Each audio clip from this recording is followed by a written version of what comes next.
What do you do when you read an old book or a manuscript and you find a character you cannot identify?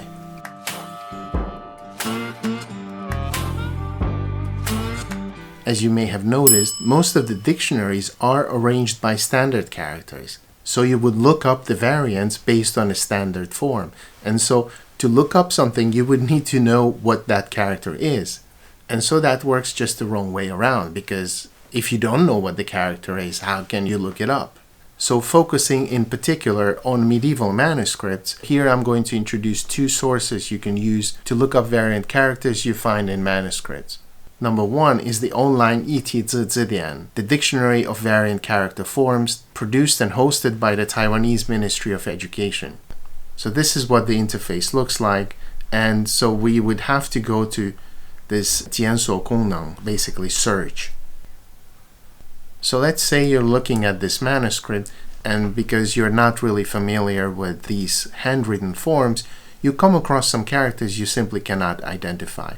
Let's go with this one, the second one from the top. You probably can see that it has a mouth component on the top, and if we go to the 异体字字典, then this is what we need to look for.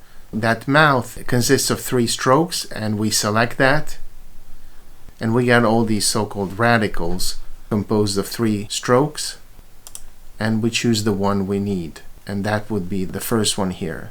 And then we look at what's underneath, and in this case it's a squiggly zigzagging line, and maybe it consists of 1 or maybe 2 strokes. So we go to the dictionary, and initially we could choose 1, and that 1 means the extra strokes in that character beyond the radical. And as you can see, there are 11 hits, but none of them really works.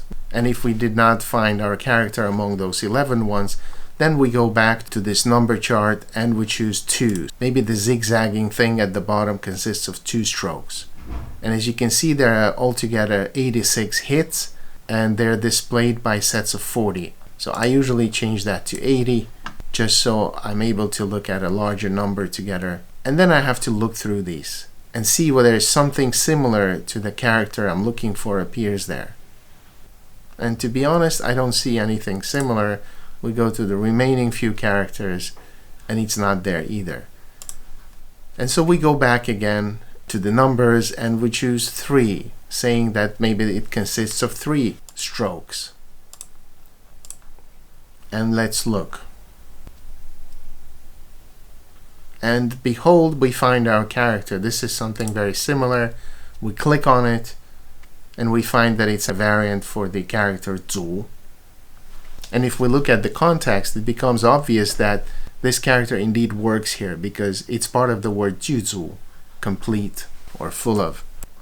And just to explain what's going on here, these different forms come from different traditional dictionaries.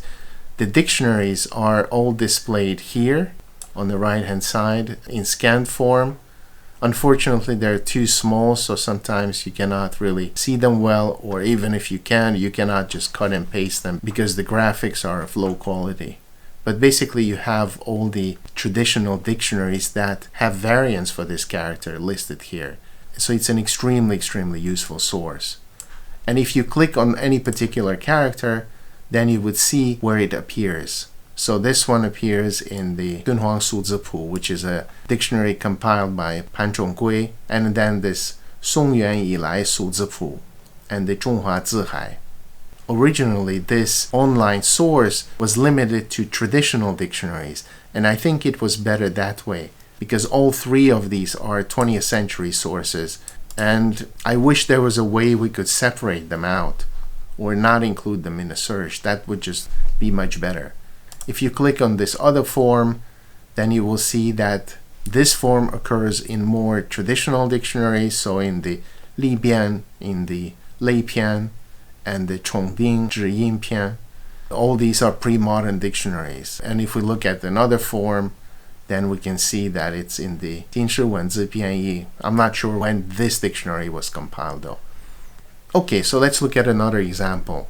We go back to this manuscript, and let's say we are not sure about what this character is. Now, if you're familiar with Chinese handwriting, you probably know what this is, but it is written in a different way from now, and let's pretend we don't know what it is.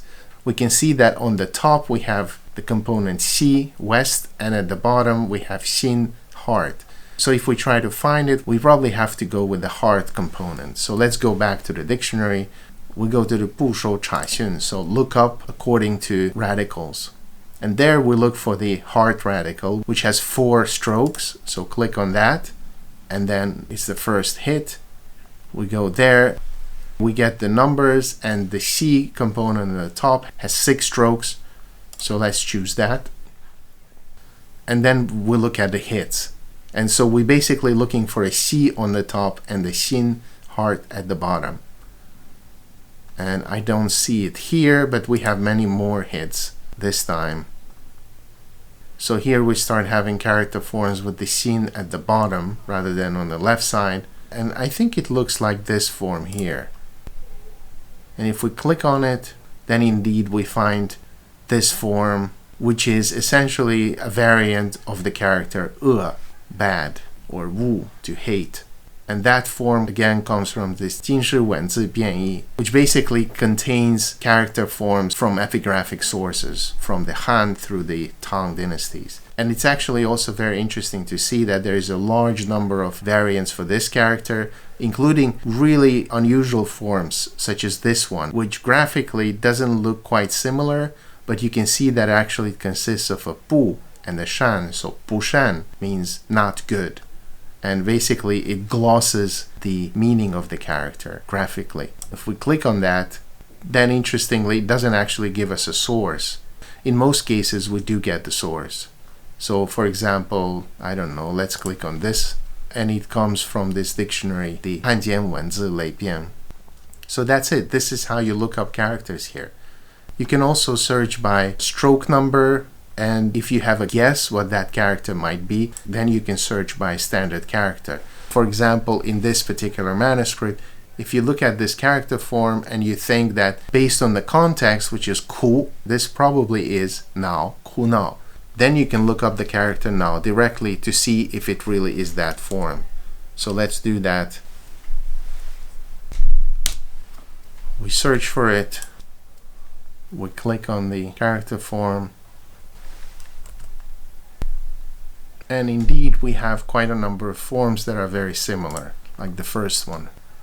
That comes from this dictionary, 宋元以来数字谱. So this is a dictionary of non-standard character forms in books, primarily novels, printed from the Song to the Qing period.